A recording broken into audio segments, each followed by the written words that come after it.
Excuse me, কি ব্যাপার? আপনি এভাবে অফিসে উকি ঝুঁকি মারতেছেন কেন? স্যার, আমার বোন এই অফিসে চাকরি করে ম্যানেজার পোস্টে। আপনার বোন এই অফিসে জব করে? নাম কি আপনার বোনের? আমার বোন মোনা। মুনা? মুনা আপনার বোন? তাহলে এখানে দাঁড়াচ্ছেন কেন? ভিতরে চলেন, গিয়ে দেখা করেন। না না না না সাহেব, ভেতরে যাইতে পারবো না। ভেতরে গেলে আমার বোনের মান সম্মান সব নষ্ট হয়ে যাবে। মান সম্মান নষ্ট হয়ে যাবে মানে? আসলে হয়েছিল কি স্যার, আমি আমার বোনের টাকা দিতে আইছিলাম। আমি যা কামাই করি বছর গেলে অর্ধেক টাকা আমার বোনের দেই। তো আমি ভাবলাম কি বোনের লগে দেখা করেও আসি, কিছু টাকাও দিয়ে আসি, এই জন্য আইসি। তাই আমি ভেতরে যাইতে পারবো না, আমার বোন আউক, আমি দেখা করে তারপরে চলে যাবো নি। আচ্ছা ঠিক আছে, তাহলে আমি এক কাজ করি, আপনার বোনকে কল করি, কল করে এখানে আসতে বলুন। না না স্যার, ফোন দেন না স্যার। ইটস ওকে, আমি দেখতেছি। হ্যালো মিস মুনা, আপনি একটু কাইন্ডলি বাইরে আসবেন, গেটের বাইরে। হ্যাঁ ওকে। হ্যাঁ স্যার বলুন। তুই তুই আবার আসছিস? তোকে আমি কতবার করে বলছিলাম যে তুই আমার অফিসে আসবি না, তবুও তুই চলে আসছিস। তুই কেন আসছিস তুই জানিস না? তুই আসলে আমার সমস্যা, যা এখান থেকে। বোন যাইতেছি, আমি আসলে টাকা দিতে আইছিলাম। এই, আমি না টাকা অ্যাকাউন্ট থেকে নেই, তাহলে তোর আসতে হবে কেন? তুই ইচ্ছে করে আসিস তাই না? দেখ, তোকে যদি কেউ দেখে ফেলে তাহলে কিন্তু আমার মান সম্মান থাকবে না। তুই দাঁড়িয়ে আছিস কেন? যা না এখান থেকে।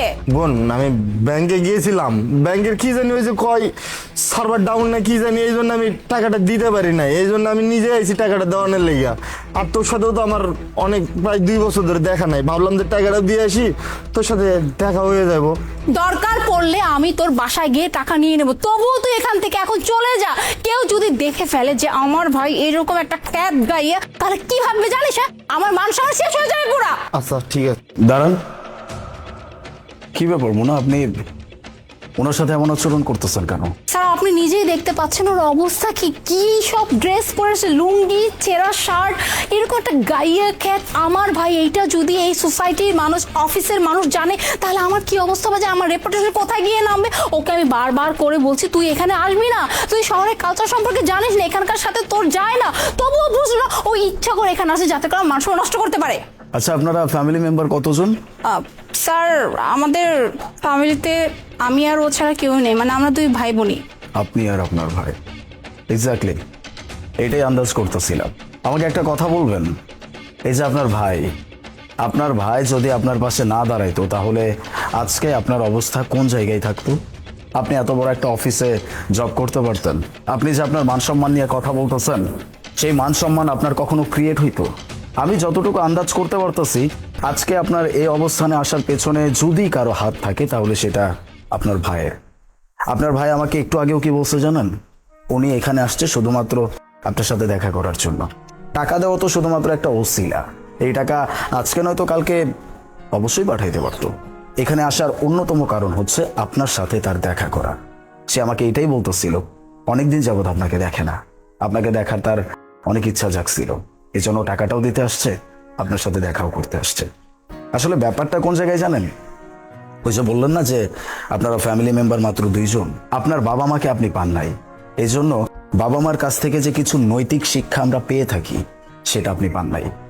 আপনার ভাইয়ের অবস্থা এরকম বলে আপনি তাকে অপমান করতেছেন। আজকে আপনার মান সম্মানে লেগে যাচ্ছে। মনে হচ্ছে যে এরকম একটা গেও ভূত যদি আপনার অফিসে যায়, আপনার স্টাফরা যদি তাকে দেখে, তাহলে আপনার মান সম্মান থাকবে না। বাহ, কত সুন্দর বিচার। আর কি যেন বলছেন যে ও শহরের কোনো পরিবেশ বোঝে না। হতেই পারে, একটা মানুষ গ্রাম থেকে উঠে আসলে সে শহরের পরিবেশ বুঝবে না, এটা খুবই স্বাভাবিক। সে এরকম পোশাক আশাক পরে আসছে বা সে এইভাবে কথা বলতেছে, তার মানে এই না যে আপনি তার পরিচয় গোপন করবেন। এতটুকু মাথায় রাখবেন, রক্তের সম্পর্ককে যে মানুষ অস্বীকার করে, সে কোনো মানুষের কাতারেই পড়ে না। আর এরকম মানুষ আমার অফিসে জব করবে, এটা তো আমিও মানতে পারবো। স্যার, আমি রিয়েলি সরি স্যার। আপনি যদি আজকে আমাকে এভাবে না বুঝাতেন, হয়তো আমি কখনোই বুঝতাম না। আমি সত্যি আমার ভাইটার প্রতি অনেক অন্যায় করে ফেলছি। আমি সবসময় এটাই মানতাম যে ও গ্রামে থাকে, ও একটু গ্রাম্য টাইপের খ্যাত, এই শহরের কালচারের সাথে ওর যায় না, তাই আমি ওকে সবসময় দূরে দূরে রাখতাম। আমি কখনোই না ওকে আমার কাছে আসতে দিতাম না। আমি বলতাম তুই আসলে আমার মান সম্মান চলে যাবে, আমার স্ট্যাটাস চলে যাবে, কিন্তু এটা কখনোই ভাবিনি ও তো আমার ভাই, ওরও তো ইচ্ছা হয় বোনের কাছে আসতে, কিন্তু আমি আমার ভালোবাসা থেকে ওকে অনেক দূরে রাখছি। যাই হোক স্যার, আমি না আজকে বুঝতে পারছি আমি আর আজকে পর থেকে আমার ভাইয়ের সাথে কখনো এরকম দুর্ব্যবহার করব না।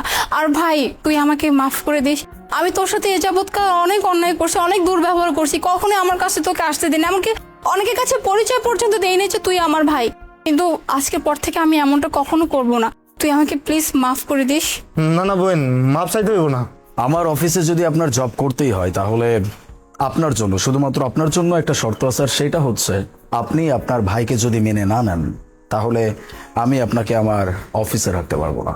স্যার, আপনি যদি আমাকে জব থেকে বের করেও দিতেন তাহলে আমি আমার ভাইকে এভাবে মেনে নিতাম, কারণ আজকের পর থেকে আমি আমার ভাইকে কখনোই আমার থেকে দূরে সরাবো না। That's good. তাহলে এক কাজ করেন, আজকে আর আপনার কোনো ডিউটি করতে হবে না, আপনি চলে যান। আপনার ভাই যেহেতু অনেকদিন পরে আসছে, দুই ভাই বোন মিলে একসাথে পুরো শহরটা ঘুরে দেখবেন। Thank you sir. আই চল।